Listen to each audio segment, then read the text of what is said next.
Terima kasih kepada saudari Speaker, saudari Senator Norita, timbalan Speaker, saudara Arul dan juga saudari Wang Mei Ying, Setiausaha Agung DAP, saudara Anthony Loke dan barisan pimpinan DAP, tetamu khas kita untuk persidangan parti, Timbalan Perdana Menteri Malaysia dan Presiden Barisan Nasional Yang Amat Berhormat Datuk Seri Ahmad Zahid Hamidi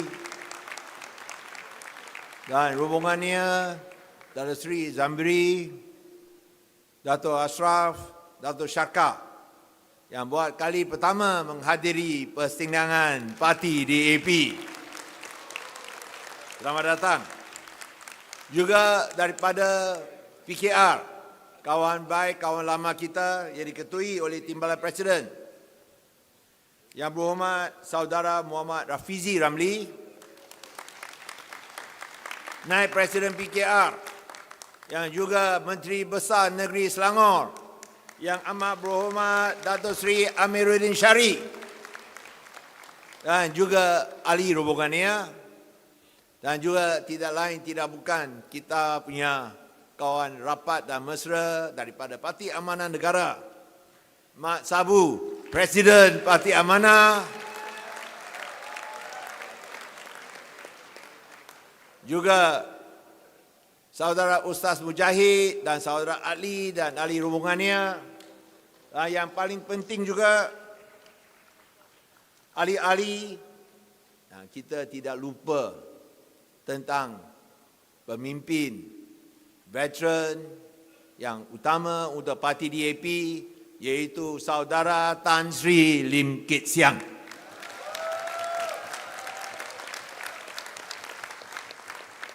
Juga kepada saudara Lai Ho Peng, pengerusi veteran DAP, dan juga ahli-ahli Nia yang bersama dengan kita, semua saudara-saudari sekalian, selamat pagi, salam Malaysia Madani dan salam perpaduan kepada semua.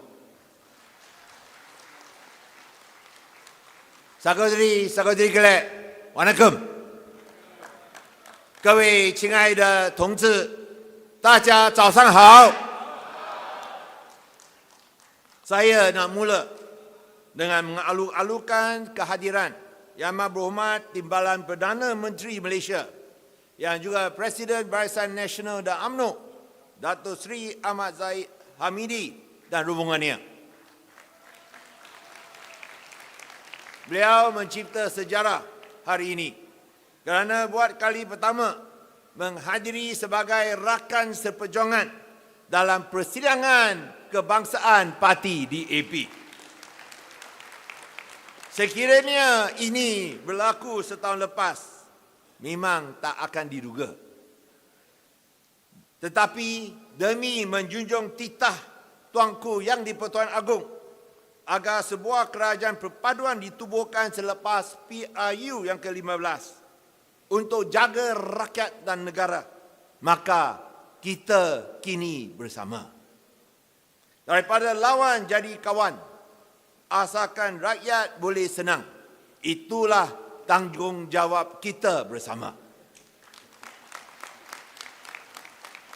Sokongan rakyat kepada kerajaan perpaduan pimpinan Perdana Menteri Datuk Seri Ahmad Ibrahim dibuktikan dalam pilihan raya negeri 6 negeri. Dan semalam dengan majoriti besar dalam 2 pilihan raya kecil di Johor, saya nak ucapkan tahniah dan syabas kepada Mak Sabu dan Parti Amanah kerana kita berjaya menang dengan majoriti yang amat besar sekali. Tumbangkan Perikatan Nasional dan hancurkan impian mereka. Bukan sahaja kita kekalkan majoriti Parlimen 2/3 dengan kemenangan besar di Pulai, tapi juga menghancurkan keyakinan Perikatan Nasional untuk menangi DUN Simpang Jerang. Saya nak akui kita agak cemas dekat Simpang Juram. Banyak yang cemas. Tapi akhirnya rakyat telah buat keputusan menyokong kerajaan perpaduan. Syabas dan tahniah kepada semua parti komponen PH dan Barisan Nasional. Bagi parti DAP, saya sebagai pengurusi begitu bangga bahawa DAP di bawah pimpinan Setiausaha Agung kita Saudara Anthony Loke telah memenangi 46 daripada 47 kerusi DUN yang dipertandingkan dalam PRN negeri baru-baru ini. Dan juga membantu kemenangan besar semalam di Johor dengan sokongan lebih 90% daripada masyarakat bukan Melayu. DAP deliver has promised. Berikan satu tepukan kepada Setiausaha Agung kita Saudara Anthony Loke.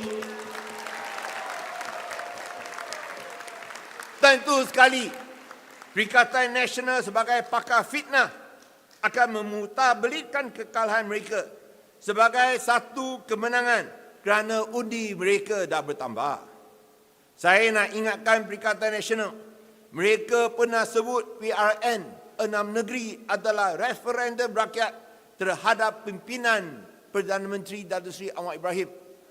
Tetapi PHBN menang undi popular, menang referendum rakyat yang mereka sebutkan dengan 49.5% berbanding dengan Perikatan Nasional 49.3%.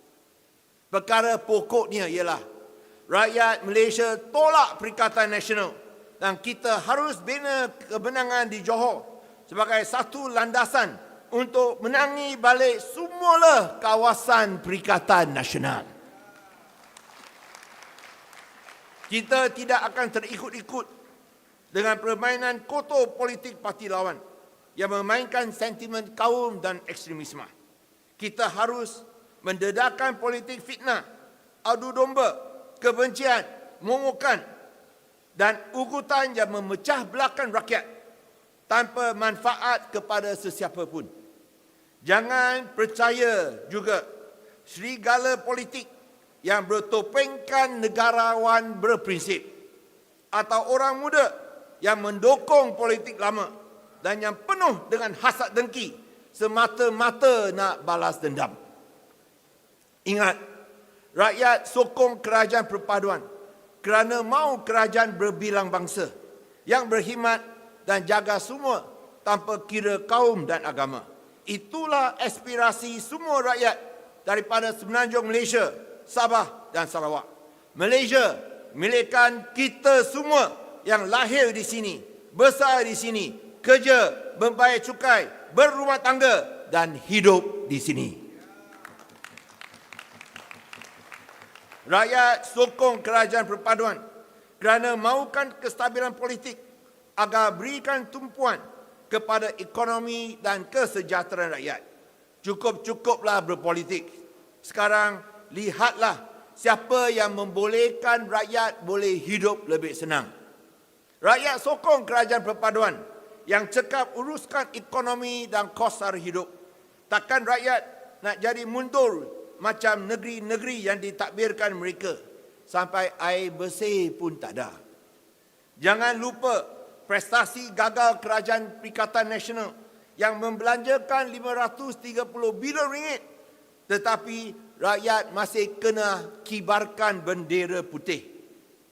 Sebaliknya, dalam tempoh 9 bulan ini, kerajaan perpaduan telah berjaya menunjukkan prestasi mereka mengawal kadar inflasi ke tahap rendah 2% dalam bulan Julai dan juga pertumbuhan ekonomi yang mampan.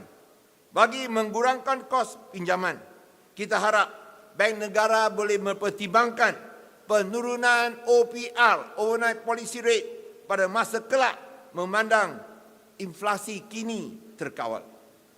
Kini kerajaan telah memperkenalkan National Industry Master Plan untuk menarik pelaburan sebanyak 95 bilion ringgit agar medium wage atau gaji median bulanan boleh berganda sebanyak 4,150 ringgit pada tahun 2030. Bagi Barisan menteri, timbalan menteri, ketua menteri dan ahli Exco yang menanggung tanggungjawab berat. Saya nak nasihatkan, buat baik pada, buat jahat jangan sekali. Jangan lupa bahawa anda mesti akur kepada setiap keputusan parti. Jangan ingat anda lebih besar daripada parti. Kerana tanpa parti, anda tidak berpeluang memegang sebarang jawatan kerajaan. Hanya bila kita akui parti lebih besar daripada individu, barulah parti yang berdisiplin dan bersatu boleh terus jadi teguh dan kuat yang boleh jaminkan kemenangan dalam PRU 16 untuk kerajaan perpaduan. Kita semua yakin kita bukan hanya ada 4 tahun. Kita boleh memerintah Malaysia untuk 10 tahun lagi dengan rakan-rakan kita di Sabah dan Sarawak. Dan selepas kemenangan di Johor, kita nak menawan balik kawasan Perikatan Nasional. Boleh tak? Boleh tak? Boleh tak? Selamat bertugas, selamat maju jaya. Sekian, terima kasih kepada semua.